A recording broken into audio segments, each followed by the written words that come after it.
तो स्टूडेंट्स एक क्वेश्चन है 8th क्लास का, इंपॉर्टेंट क्वेश्चन है। एक समांतर चतुर्भुज के आसन्न कोणों का अनुपात 5:4 है, सभी कोण ज्ञात करो। देखिए एक समांतर चतुर्भुज इस तरह होता है, ये एक समांतर चतुर्भुज है ए बी सी डी। अब इसके आसन्न कोण, एक कोण ये होता है, दूसरा कोण आपका ये होता है, और ये 4 कोण होते हैं इसके।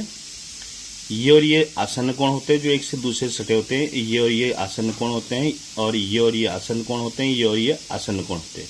तो किन्हीं दो को आप मान लीजिए, इसे मान लीजिए आप 5x, क्योंकि 5:4 दे रखा है, इसे 4x।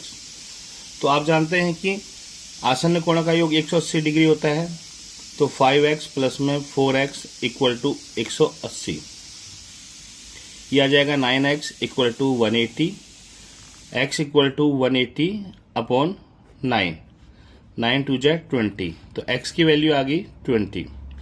तो इससे हमें पता चलता है कि एंगल A आपका है 5x, यानी कि 5 इंटू 20 यानी कि आ जाएगा 100 डिग्री। दूसरा एंगल B आपके पास आ गया 4x, यानी कि 4 इंटू 20 यानी कि आ जाएगा 80। बाकी के कोण हमें निकालने हैं। तो देखिए कोण A बराबर होता है कोण C के।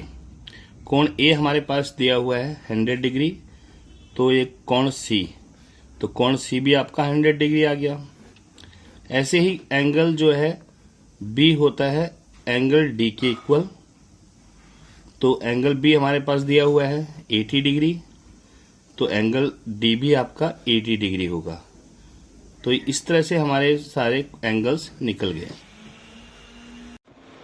तो स्टूडेंट्स एक क्वेश्चन आपके पास है solve 4x plus 8 upon 4 equal to 5 plus x upon 6।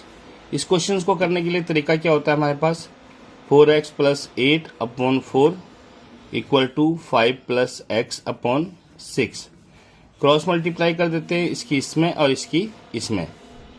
तो हमारे पास जब 6 से इसको मल्टीप्लाई करेंगे तो 6 4x प्लस 8 इक्वल टू 4 से इसको मल्टीप्लाई करेंगे 4 5 प्लस एक्स, 6 4 जा 24x, 6 8 जा 48, 4 5 जा 20, 4 2 जा 8x।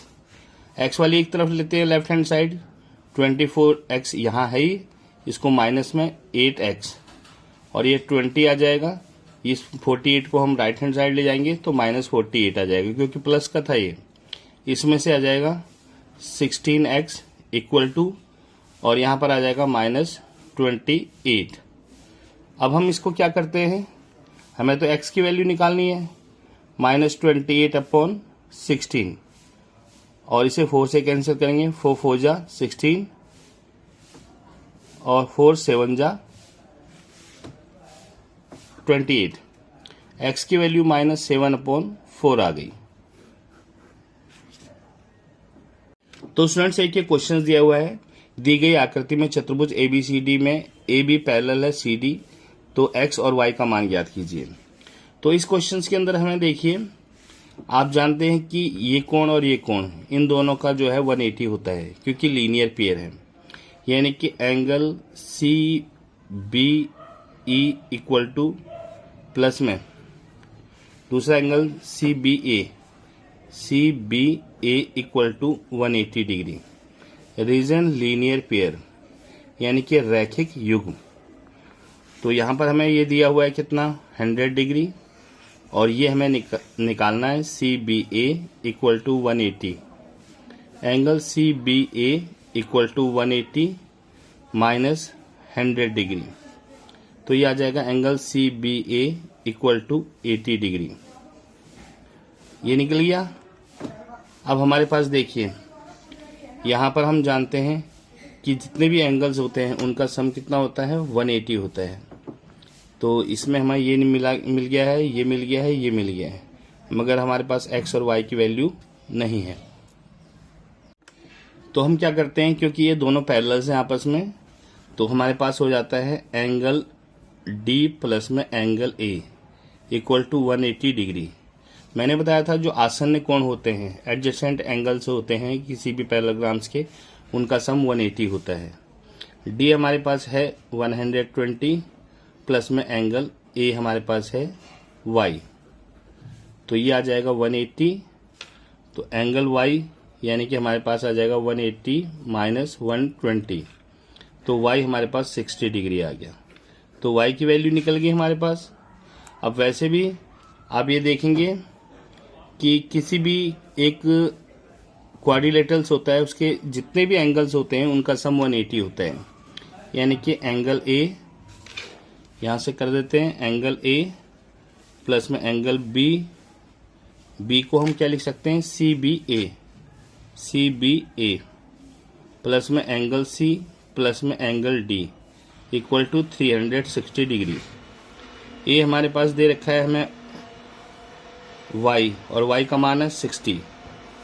सी बी ए कितना दिया हुआ है, ये हम निकाला है 80 डिग्री, और ये आ जाएगा x प्लस में 120 दे रखा है d, तो 360 हमारे पास। अगर हम इन तीनों को जोड़ते हैं तो क्या आ जाएगा, ये 260 प्लस x इक्वल टू 360। अब हमारे पास क्या आ जाएगा, हमें तो x की वैल्यू निकालनी है, 360 माइनस 260, तो x की वैल्यू हमारे पास क्या आ जाएगी, x हमारे पास आ जाएगा 100 डिग्री। तो स्टूडेंट्स एक ये क्वेश्चन है कि find the smallest number which 180 multiplied to get a number of perfect square, यानी कि 180 को कौन सी छोटी से छोटी संख्या से गुणा करें कि वो परफेक्ट स्क्वायर वाला एक नंबर बन जाए। हम क्या करते हैं, 180 के फैक्टर करते हैं, 2 से 90, 2 से 45, 3 से 3 1 जा 3, 3 5 जा 15, 3 से 5, 5 1 जा। अब 180 के हमारे पास क्या आ जाएंगे, 2 इंटू 2 इंटू 3 इंटू 3 इंटू 5। यहाँ पर देखिए हमारे दो तो पेयर बन गए, तीसरा पेयर नहीं बना है। इसके लिए हमें एक 5 की और ज़रूरत है ताकि ये पेयर बन जाए। तो हमारे पास आ जाएगा रिक्वायर्ड नंबर इक्वल टू 5, यानी कि अगर हम 180 को 5 से मल्टीप्लाई करते हैं तो ये 900 आ जाएगा। तो ये 900 एक परफेक्ट स्क्वायर है, तो रिक्वायर्ड नंबर हमारे पास आ जाएगा 5।